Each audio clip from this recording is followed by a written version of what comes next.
الحمد لله الذي أوجدنا في هذا العالم، ثم الحمد لله الذي خلقنا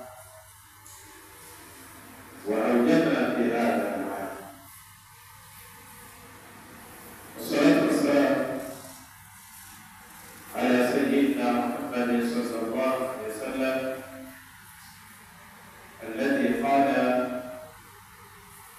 وكفى بالموت واحد. اللهم صل وسلم على هذا النبي الكريم محمد بن عبد الله بن عبد المطلب، واسمه شيبة الحمد حملات اسمه الثانية، وعلى آله وأصحابه أجمعين. فيا عباد الله، أوصيكم ونفسي أولا بتقوى الله وطاعته. Baada ya kushukuru Allah subhanahu wa ta'ala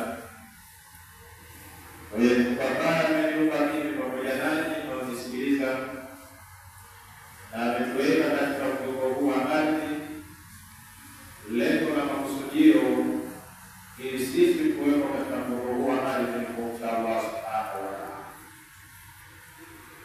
Rehma na amani zimeendea na Mtume Muhammad sallallahu alaihi wasallam, ambaye ndio kiongozi wetu na kipenzi chetu na shifaa yetu sisi ya Kiyama. Mwenyezi Mungu subhanahu wa ta'ala ameheri. Awali ya yote na kusieni pamoja na kuisikia nafsi yangu, jambo la kwanza kabisa ikiwa ni kumcha Allah subhanahu wa ta'ala. Na kwa uchache maana ya kumcha Allah subhanahu wa ta'ala ni pale Allah subhanahu wa ta'ala anataka wewe uwepo basi uwepo, kwa maana kufuata maamrisho yake yote aliyokuamrisha Allah subhanahu wa ta'ala. Na jambo la pili ni kujiepusha na sehemu zote ambazo Allah subhanahu wa ta'ala alizokukataza usiwepo, basi ujizuie kuepukana na sehemu hizo ambazo Allah subhanahu wa ta'ala amezikataza. Ndugu zangu, tunaita leo tutajikumbusha juu ya swala zima la kifo, na vile vile kujikumbusha Waislamu kufanya maombi, na kila unapokuwa unafanya maombi basi kuhakikisha unaomba Allah subhanahu wa ta'ala na kujalia mwisho uliokuwa. Haya mambo mawili ndio mambo ambayo kwamba tutajikumbusha katika siku ya leo au katika maombi ya leo. Katika kipindi yangu nimetanguliza aya ya Allah subhanahu wa ta'ala baada aliposema alladhi khalaqa al-mauta wal hayata liyabluwakum ayyukum ahsanu amala wa huwa al-azizul ghafur. Kwa mafundisho ya aya hii tunapata somo la kwamba Allah subhanahu wa ta'ala kabla ya kuupa uhai tunapata fundisho kwamba Allah subhanahu wa ta'ala alianza kukiuka kifo. Kwa hiyo alitangulia kukiuka kifo, kisha akapatia kuupa nini? Uhai. Ndio maana akatuwekea maneno khalaqal mauta wal hayat, ili Allah subhanahu wa ta'ala amekiuka kifo, lakini vile vile akaja kwa uhai. Kwa nini? Liyabluwakum ayyukum ahsanu amala, ili aweze kujaribuni na kukupeni mtihani Allah subhanahu wa ta'ala kati yenu ni nani atakayekuwa anafanya mambo yaliyokuwa mazuri kabisa au matendo yaliyokuwa mazuri. Kwa maana ya kuwa ukikumbuka na kujitambua kwa Allah subhanahu wa ta'ala kwa kifo na kwa uhai, basi ukipata mazingatio ya vitu viwili, basi wewe utakuwa ni mtu mwenye kushtuka na kufanya matendo yaliyokuwa mazuri kabisa. Wako wanakuwa wako wanazizo makuu, na Allah subhanahu wa ta'ala ndiye mwenye nguvu, lakini ndiye mwenye kupokea au kupokea msamaha kwa waja wake. Na Mtume Muhammad sallallahu alaihi wasallam katika hadithi ambayo anasimulia, na ndio hadithi maarufu sana na mashaikh wengi wanafunzi wengi hupenda kutumia hadithi hiyo,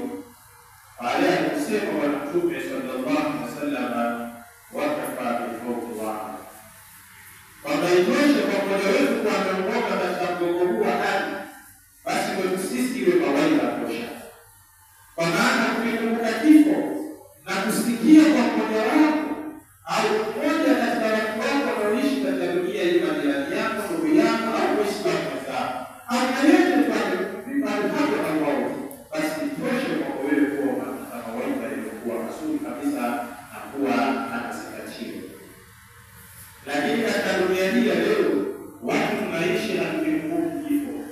Maisha ambayo kwamba tunaishi wanadamu katika dunia hii ya leo, tunaishi kana kwamba hakuna kufa. Matendo watu wanayotenda katika dunia hii, wanatenda matendo kana kwamba wanaona kama vile wao wataishi milele. Wamesahau kwamba usiku Allah subhanahu wa ta'ala watachukua na kwenda kuweka katika viwanja vya huko.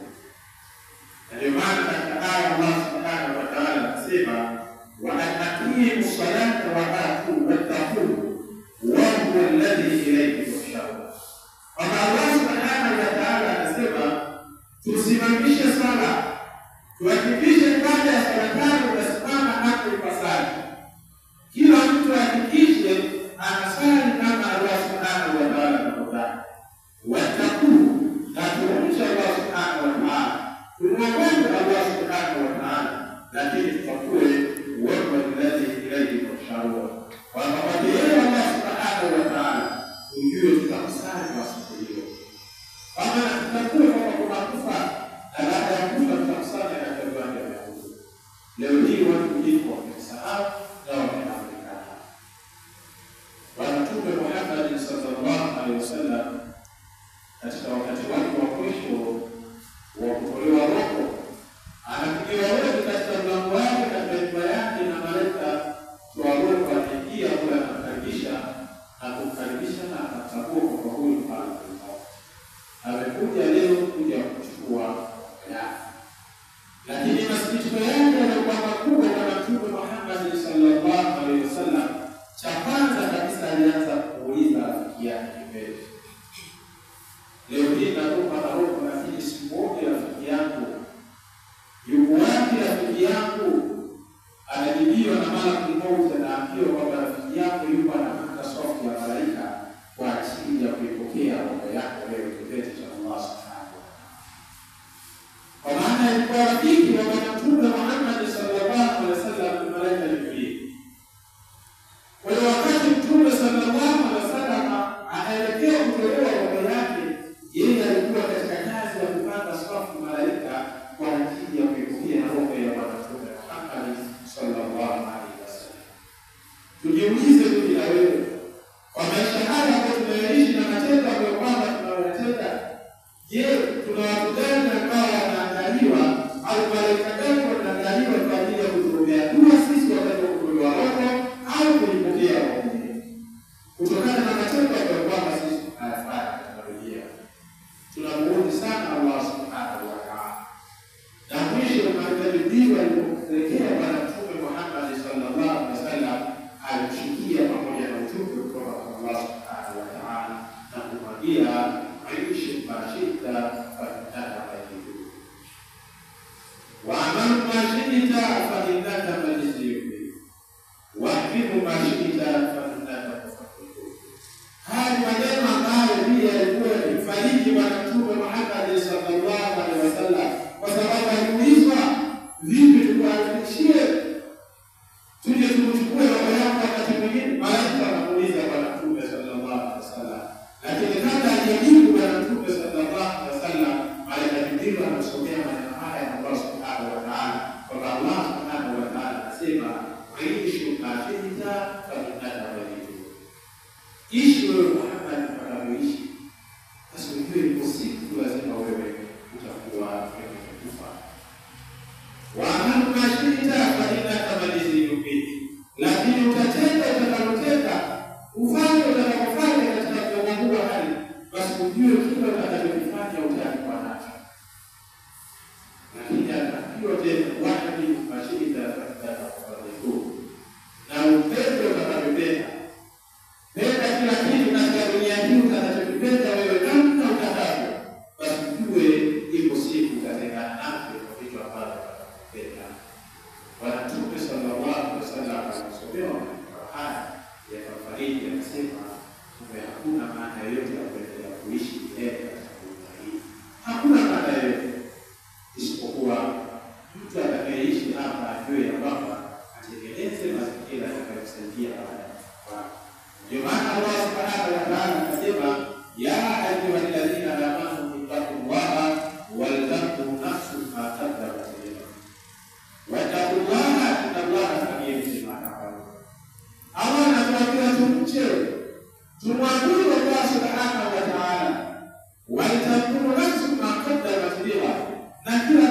kila mwanadamu hakikisha atakabua nafsi yake. Jambo gani ambalo amejiandaa kusaidia kesho yake baada ya kufa? Jambo gani ambalo amejiandaa? Wattaqullaha innallaha khabirun bima ta'malun. Kisha anasema Allah subhanahu wa ta'ala, tuombe Allah subhanahu wa ta'ala, lakini tunakujua kwamba yale ambayo tunayofanya katika dunia, matendo yote ambayo tunayafanya katika dunia, basi tujue Allah subhanahu wa ta'ala atapata thawabu ya kila tunachofanya katika dunia. Wewe ukiomba mafanya siri, basi ujue Allah subhanahu wa ta'ala anakuona na atapata thawabu juu ya hayo ambayo unayofanya. Wewe unafanya mema, utalipwa kutokana na mema yako na Allah ataona. Ukifanya maovu ya kuomba Allah subhanahu wa ta'ala, utalipwa juu ya maovu yako uliyofanya na ujue Allah subhanahu wa ta'ala atayaona kutokana. Kwa hiyo zangu leo tunakushana ndio kutakatifu. Tujue tuishi tunavyoishi, tujue usiku tutaokoka katika Mungu wake. Na je, tunaokokaje katika Mungu wake? Anasema msemaji mmoja, la data lil mar'i ba'da al-maut yaskuruha illa allati kana qabla al-maut yaqiha. Fa in banaha bi khairin qaba mastaku wa in banaha bi sharrin khaba baniha. Hayo maandalizi mwanadamu anatakiwa afanyaje? Ajiandae nayo kabla ya kuondoka katika Mungu wake. Anasema mshairi huyu, la dara lil mar'i ba'da al-maut yaskuruha. Hakuna nyumba kwa mtu yeyote ambaye atakayoishi baada ya kufa kwake, yaani siku ya kiyama, katika akhera yake kuelekea akhera. Hakuna mtu yeyote atakayeishi. Hakuna nyumba kwa mtu yeyote atakayoishi baada ya kufa kwake. Anasema illa allati kana qabla al-maut yaqiha. Isipokuwa nyumba ambayo alikuwa mtu anajenga kabla ya kufa kwake. Katika maisha haya mwenyewe unaishi, basi unaijenga nyumba yako ya kuishi katika siku ya kiyama. Fabanaha bi khairin, ikiwa mtu ataijenga nyumba hiyo kwa kheri, kwa maana kwa matendo yake ya kheri, toba basta, basi nyumba yake itakuwa nzuri kabisa siku ya kiyama. Wa in banaha bi sharrin, na ikiwa kama ataijenga nyumba hiyo kwa shari, kwa maana alikuwa akifanya maovu katika Mungu huu wa ardhi, khaba baniha, basi ajue Mwenyezi Mungu atakuwa amekuwa sawa. Ndugu zangu, tuishi katika dunia hatakuwa tumejiandaa na kifo. Kifo wakati wote kipo, na Allah subhanahu wa ta'ala anasema innama takunu yudrikumul maut walau kuntum fi burujin mushayyada. Yaani popote utakapokuwa, popote uko, basi ujue kifo kitakukuta. Wala kuntum fi burujin mushayyada, hata kana kwamba utakuwa katika mapango au ngome iliyokuwa madhubuti, wewe ujue kifo lazima kitakukuta. Watu wangapi katika kuogopa kifo wanajenga majengo yalikuwa makubwa, wanaweka na ulinzi wa hali ya juu, lakini ukiangalia wanaogopa kuvamiwa, na katika kuvamiwa huko utawekea watu watapata kifo. Hiyo yote wanaogopa. Lakini Allah anasema hata ngome yote utakayojengea wewe, ujue kifo kitakukuta. Unaokokaje katika Mungu wako? Ni kusieni pamoja na kusia yako cha Allah subhanahu wa ta'ala. Lakini vile vile kuishi katika dunia hii na kuwa tunajua kwamba ipo siku, leo kama kesho, saa yoyote, sekunde yoyote unaondoka katika Mungu wako. Je, unaondokaje katika Mungu wako? Na kikubwa zaidi kuomba Allah subhanahu wa ta'ala kujalie kushauri kwa wema. Na katika maombi ya kuomba Allah subhanahu wa ta'ala kujalie kushauri kwa wema, kuna faida iliyokuwa kubwa kabisa. Tukiangalia kisa kimoja cha bwana mmoja aliyopata njozi katika mara 3 siku tofauti. Siku moja alipata njozi, bwana mmoja anaota, anaambiwa bwana, katika safari yako unaojiandaa kwenda umra, basi hakikisha jirani yako fulani uondoke naye baadaye katika safari hiyo. Anaota njozi hiyo, akaidharau, akaona ni kama njozi za kawaida. Kakaa katika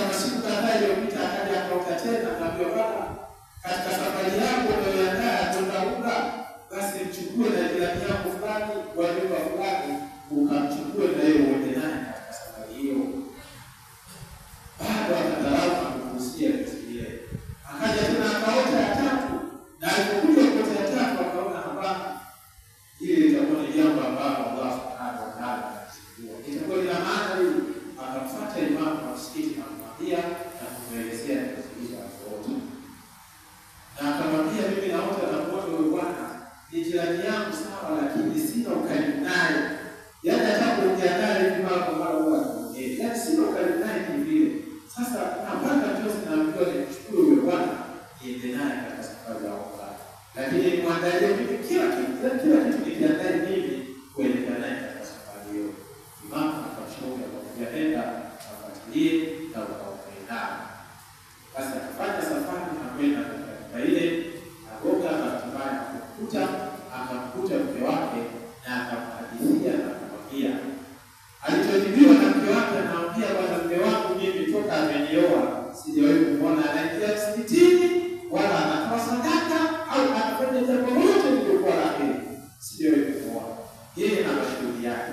Sasa nashangaa umepata njozi kwamba huyu mwenye naye uka. Hivi sitashangaa kabisa. Kaambia hapana. Akifika mpe taarifa kwa kwa. Bwana baadaye akaja naye akamwambia. Ewe Bwana tena akamjibu akamwambia, Bwana mimi katika maisha yangu toka nizaliwe sijawahi kuingia msikiti. Sijawahi kusali wala kusali sijui. Hata ule ungo kushika siwezi kushika. Sijui namna gani washika. Akamwambia Bwana nitakufundisha namna ya kushika kuku, kusali na kila kitu katika dini. Nani kubaliana kubalie twende wote safari ya wokovu. Wakakubaliana na Bwana akamfundisha mpaka alipokuja kuelewa. Na wakafanya safari kwa pamoja kwenda umra. Walipofika katika mji mtukufu wa Makka wakafanya ibada zao mbalimbali. Siku moja waliingia kupumzika katika hoteli walikuwa wamefikia.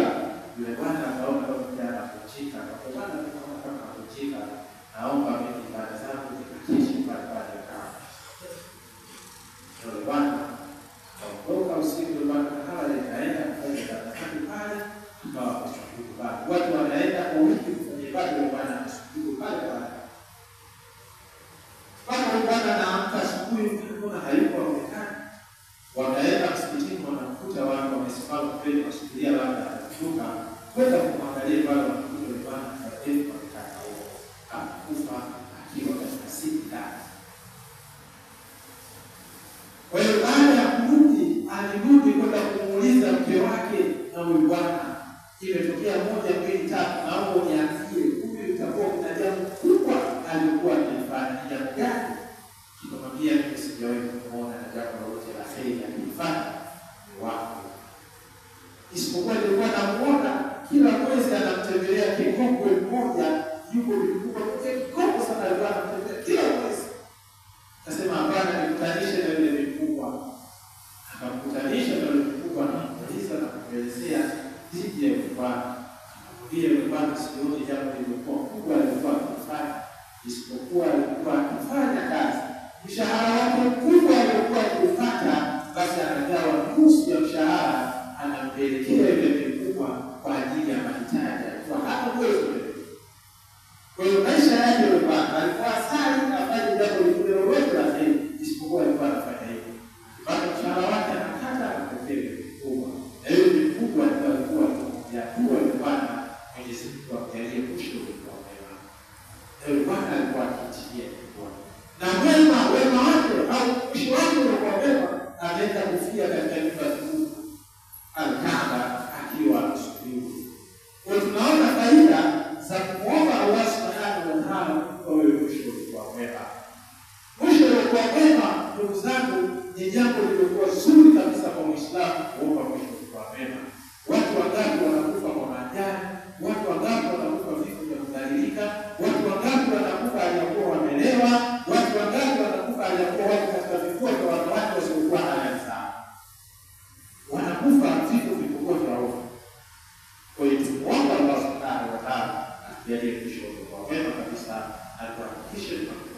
wake wako